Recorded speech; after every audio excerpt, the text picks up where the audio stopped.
Doon na yung sa kaistorya, dito sa gawas ni, wala na diri. Na istorya nga, doon na yung sa katao nga, naghimo siya, sabi so gani, buyanan o mga hayupan. So naghimo siya o o yada dito ang mga mangtas kay mga leon. Ito mga isog yung kayo dito na ipang sulod.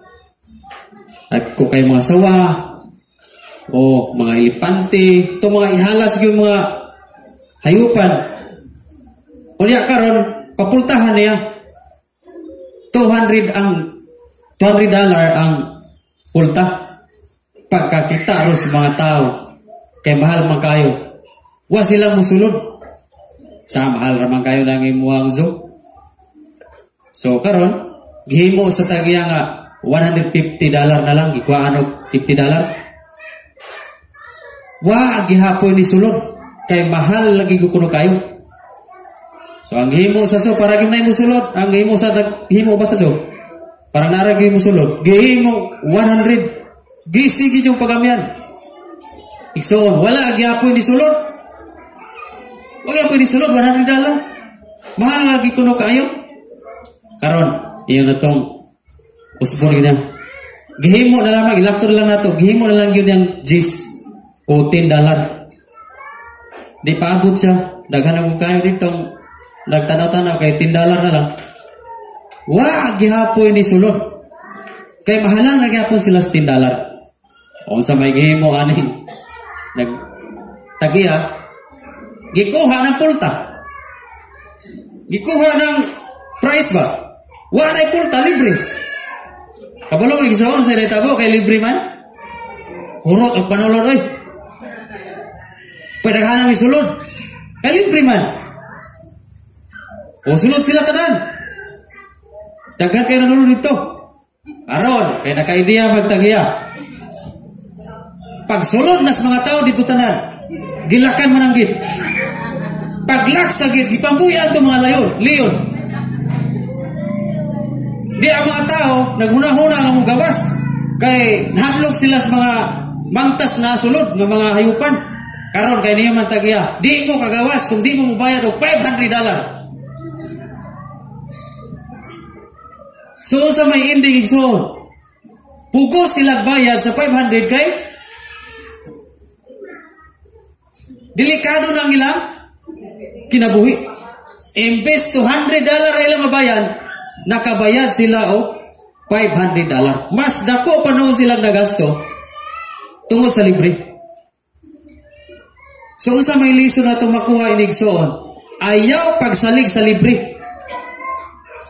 Kay kung magsalig kag libre, badak-an ka Hinuo gasto. Og sa atong pagpangalagan sa Ginoo, ayaw pagsalig anang libre koron, usara ko makasimba.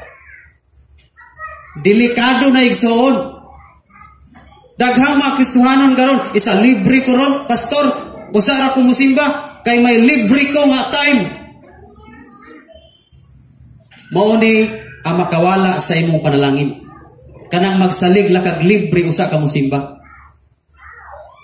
Amen? So kung imo nang tanawon, kung atong i-apply sa ginabuhi, kung ang mga tao ra gyud ay dili magsalig sa libre nga panahon, usa ra magasimba. Kung magsige ra gyud tagsimba, bahala dili libre imong panahon, pero isimba gini mo. Imong gigasto pagsimba ang imong libre dito sa imong balay, ni ari kag simbahan. Dili makuhaan ang imong panalangin. Pero matingala hinuon ka nga usa ra ka musimbag libre. Sige kag pangita jud panalangin, matingala noon ka nga manglabay sa imong kamot ang mga panalangin ra. Nga murag malibog kag hain to paingon. Muna nga ayaw pagsalig sa libre. Ang lisod nga itong makuha niya na, lisod ni ay og kahimtang ang libre. May pay mo bayad ko. Sa ito pa, may pay mo simba ko sige. Kaysa, usara ko mo simba kung libre ko. Doon na ba na diyan na igsoon? Nga usara siya mo simba kung libre ang iyang panahon. Napangayoon ginato na sa Ginoo. Kaya ingnon di ka, bisang usara ito paningkamot. Basta panahon ang libre, usa ka makatag panahon sa Ginoo. Tanawa ang Tower of Babel. Nga way libre, walay panahon sa Ginoo. Wala, gibungkag ang ilang mga plano. Bisa unsa kadagko sa imong plano karon. Bisa unsa kadagko sa imong pangandoy karon. Kaya ra nang bungkagon sa Ginoo. Basta ang imong kinabuhi. Libre ra unta kasi yung panimalay, makasimba ra unta ka pero nagpundo ra ka dito. Amen? Kung ang imong panahon nga igsilimba unta, iya imo rang gikatulog sa imong panimalay. Ayaw pagdahom nga walay mawala sa imong panalangin. Timani na igsoon. Naraon ta kay panahon nga makasimba. Kay nagpundo ra ka sa imong panimalay. May panahon ra ka nga makasimba pero wala ni kanisimba. Nagbuhat ra ka bisan unsa. Nara gyud tay time. Pero ang imo gyud nga usa ra gyud ka hatag panahon kung libre. Ingnon ti kay igsoon sa unahan. Kuhaan sa Ginoo imong panalangin. Kung gipanalanginan gani ka muhatod gyud na sa pagkamasilimbaho nimo. Pero kung gipanalanginan karon pero wala na muhatod sa pagkamasilimbaho nimo, delikado na sa unahan sa inyong kinabuhi. Timan na igsoon. Kung nabisi ka, gitagaan kag trabaho, gitagaan kag negosyo, diha na ka nakakabisi, unya wala na kay panahon sa Ginoo. Wa nimo huna-hunaa nga ang Ginoo mo'y nagpahugpa niya ng mga panalangin. Kung gipanalanginan ta og trabaho, masilimbahon gyapon ka. Kay ang kusog nga imong gigamit sa trabaho, iya na sa Ginoo. Amen? Matod pa sa Salmo 28, versikulo 7, O Dios, ikaw akong kusog ug taming. Imo kong gitabangan, busa daygon ti ka ug mag-awit ko nimo. Kanang tanang kusog nimo igsoon, nga imong gigamit sa tubok simana, iya na sa Ginoo.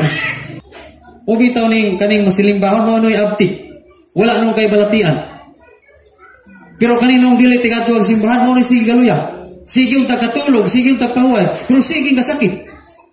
Munang ipanlanginan ga itang negosyo, kabalo gyapon tang utong pa dito simbahan. Amen? Naunsa mo nang ipanlanginan tang negosyo, diha naman ta maghugpa kada Domingo. Isa di na ako kasimba pastor na naman, ihugpa ako sa tindahan ako. Sa pastor, wala jud ko